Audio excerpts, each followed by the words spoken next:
La colère de Dieu s'élève contre les méchants car ils ne prévaudront jamais. Dans l'épisode 38 des signes dangereux que nous ignorons, et un autre mariage erroné, nous commencerons à voir comment le mal peut vouloir essayer de prévaloir, mais cela n'arrivera jamais par la grâce de Dieu. Veuillez donner un j'aime à cette vidéo et vous abonner à la chaîne. Commençons. Ici, nous voyons George courir après les policiers car ils ont décidé de quitter les lieux. La raison étant qu'ils ont l'impression d'avoir été amenés ici pour arrêter un homme qui n'est pas fou.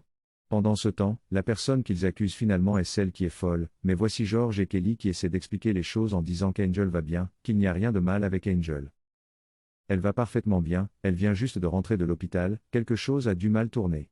Quelque chose a dû simplement se déclencher dans son cerveau qu'elle ne peut pas vraiment comprendre, peut-être que son mari l'a manipulée aussi, mais ils ont dit non, ne voyez-vous pas que vous ne pouvez pas prouver cela car elle était celle qui attaquait tout le monde, n'avez-vous pas vu ce qui s'est passé à l'intérieur, elle a attaqué chaque personne, vous a attaqué, nous a attaqué, a même attaqué la belle-mère, donc c'est elle qui a le problème et il n'y a aucun moyen qu'il puisse la défendre.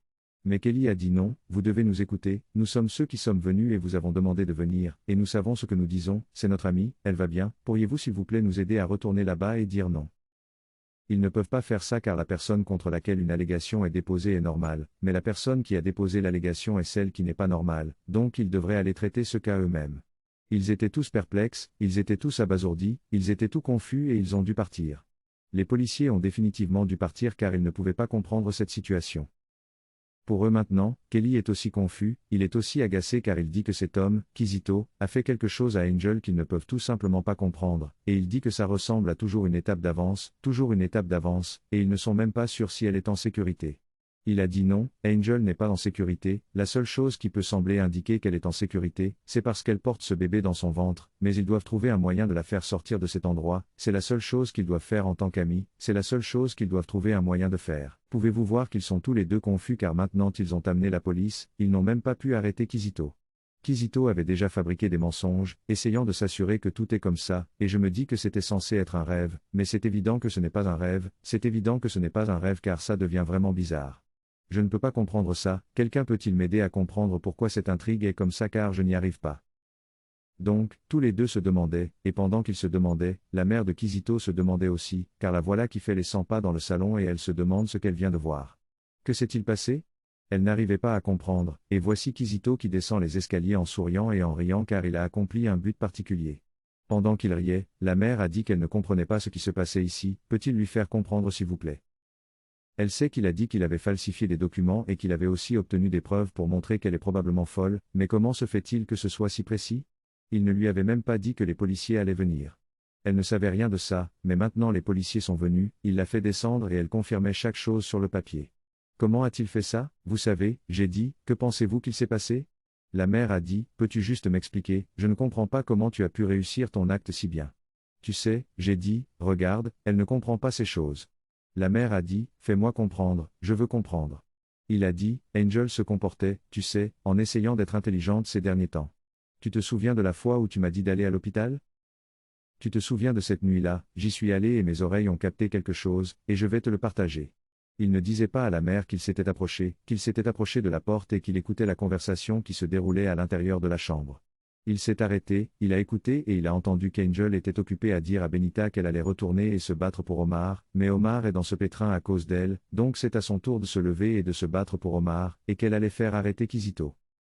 Et je suis sûr que quand elle a dit ça, elle ne savait pas que quelqu'un écoutait à la porte, parce que maintenant Benita a dit, oui, tu as dit ça, mais comment veux-tu t'y prendre? Parce que Kizito n'est pas un morceau facile à mâcher, rappelle-toi. Elle a dit que Kizito n'est pas très. Il n'est pas. C'est un os dur à ronger, comment comptes-tu faire ça? Elle a dit que Kizito allait définitivement payer pour ça, il allait être arrêté. Donc maintenant, nous avons entendu ce qu'elle prévoit, et maintenant, comme Benita essayait de confirmer, il a dit pas de problème, nous allons le faire ensemble. Donc Kizito l'a entendu, Kizito est alarmé. Kizito, qui est venu à l'hôpital pour essayer de tenir compagnie à sa femme, est maintenant ici en train d'entendre le complot qu'Angel prépare contre lui. Il voulait maintenant se dire, est-ce le jeu que tu veux commencer à jouer? D'accord, amène-le. Je suis là pour jouer le jeu mieux que toi, parce que tu vois, je suis toujours une étape devant toi, non? Mais cette fois-ci, une étape d'avance ne suffira pas, non? Nous devons être 10 étapes en avance. C'est ce qu'il a dit ici, et il a maintenant commencé à penser à lui-même qu'il allait mettre en place plusieurs étapes dans ce plan. Maintenant, elle est de retour dans la maison, rappelle-toi qu'elle se promène avec ses armes, tu sais, ses instruments, mais elle prend son petit déjeuner ici. Peut-être qu'elle s'est sentie mal à l'aise que le gars ne s'approche pas d'elle parce que je peux voir les armes ou ses instruments quelque part. Donc, elle prend son petit déjeuner, et pendant qu'elle prenait son petit déjeuner, elle a pris du thé, mais je suppose qu'elle a oublié quelque chose, alors elle s'est levée. Pendant qu'elle est allée chercher quelque chose, nous voyons le génie maléfique descendre les escaliers. Que prévoit-il de faire? Regarde-le, il y a quelque chose qu'il essaie de sortir de sa poche. Qu'est-ce que c'est? C'est très clandestin, que se passe-t-il? Il va droit vers le repas, il sort quelque chose et il le verse dans la tasse. Non, ce n'est pas bien, pourquoi cela arriverait-il? Quelqu'un peut-il venir et arrêter ça? Angel peut-elle vite sortir et venir prendre le contrôle de ça? Il essaie de vérifier ce qui se passe, si quelqu'un le regarde. Il a tout mis là, a mélangé le thé et il est parti. Oh mon Dieu, pouvez-vous imaginer ça? Il est parti et puis Angel est revenu avec sa bouteille d'eau et s'est assise. Je me dis, Angel, s'il te plaît, ne touche pas à ce thé. Angel, s'il te plaît, ne touche pas à ce thé. Elle a bu l'eau et elle aurait dû boire l'eau, elle s'est assise en mélangeant le thé. Oh non, non, elle boit le thé. Oh, c'est mauvais, c'est mauvais.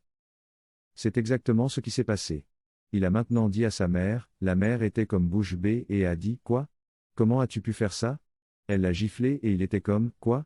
Es-tu folle? Donc, parce que tu voulais lui montrer qu'elle est folle, tu sais, à côté, c'est un poison. Une de ces substances va lui faire du mal, à elle et à l'enfant dans son ventre. Ça va être fou, ne fais pas ça. Comment as-tu pu faire ça? Et j'ai dit, quoi? Il s'en fiche, est-ce que j'ai l'air d'être ici? Je m'en fiche. Je veux dire, regarde bien, Angel a failli, elle était si proche de me faire emprisonner. Elle était si proche de me faire arrêter et tu me dis que je devrais juste regarder? Il a dit qu'il devait se défendre et c'est ce qu'il a fait. Il ne va pas permettre à qui que ce soit de s'interposer entre lui. La mère a maintenant dit, non, ne permets rien. Si quoi que ce soit, si du mal arrive à son petit enfant, il va être dans la soupe. Et c'est comme, que dis-tu, mère? Je m'en fiche même. Je m'en fiche. Je veux dire, Angel pourrait mourir pour ce que j'en ai à faire. Même l'enfant pourrait mourir, je ne veux rien savoir à ce sujet. Je ne suis même pas intéressé, je ne veux même rien avoir à faire avec eux deux. La mère savait qu'elle avait un gros problème entre les mains parce que c'est elle qui a créé ce monstre et il n'est pas prêt à céder. Il n'est pas prêt à céder davantage. C'est ce que nous voyons ici. Il ne veut rien entendre, il ne veut rien arrêter, il n'est pas intéressé, il n'est pas intéressé par la vie d'Angel, il n'est même pas intéressé par la vie du bébé. Il l'a même dit avant, il ne veut pas d'enfant. Il ne veut que personne ne l'arrête, donc à cause de cela, il a fait ce qu'il a fait. Et pouvez-vous voir à quel point c'est terrible et monstrueux ce que ce gars a fait? C'est si terrible, un si mauvais cas. Nous allons voir dans l'épisode 39 qu'il va ramper, je vous le dis, parce que la loi va s'abattre sur lui. Nous avons encore Flora, Flora vient pour vous, Flora prépare son acte très soigneusement. Même si vous pensez avoir vaincu Angel, vous pensez peut-être avoir vaincu, oh mon Dieu, mais laissez-moi vous dire quelque chose, vous ne vaincrez pas le bien, vous ne vaincrez pas la volonté de Dieu, vous serez abattu par la grâce de Dieu.